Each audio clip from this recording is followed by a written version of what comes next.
গুণ্য, গুণক এবং গুণফল কাকে বলে?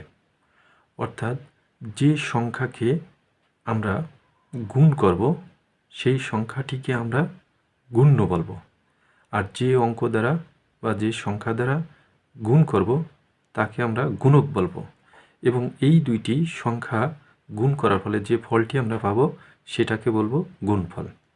এখন আমরা সংখ্যায় একই ধরনের অঙ্ক যদি থাকে, অর্থাৎ কোনো সংখ্যায় একই অঙ্ক থাকলে সেই সংখ্যাটিকে যদি অন্য একটি অঙ্ক দ্বারা বা সংখ্যা দ্বারা গুণ করা যায়, কিভাবে খুব দ্রুত ক্যালকুলেটর ছাড়া গুণফল নির্ণয় করা যায় সেই জিনিসটা আমি এখন আপনাদের দেখিয়ে দেব।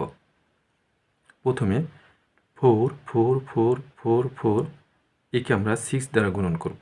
তাহলে আমরা যদি গুণ করি তাহলে কত পাচ্ছি? 4 6 24, অর্থাৎ এখানে 4 আর এখানে আমরা 2 লিখব। এখন এই 4 আর এই 2 যদি যোগ করি, এই যে যোগফল, এই যোগফলটা অর্থাৎ 6 6 6 6 আমরা মাঝখানে বসিয়ে দেব। আমরা ফল পাবো হলো 2 6 6 6 6 6 4। এবার আমরা 5 5 5 5 5কে যদি 7 দ্বারা গুণন করি, এখানে কত হচ্ছে? 5 7 35, 35-এর কত? 5 আর 3টাকে আমরা এখানে লিখব। এবার 5 আর 3 কত হলো? যোগ করলে 8, তাহলে 8 8 8 8, তাহলে গুণফল 3 8 8 8 8 5।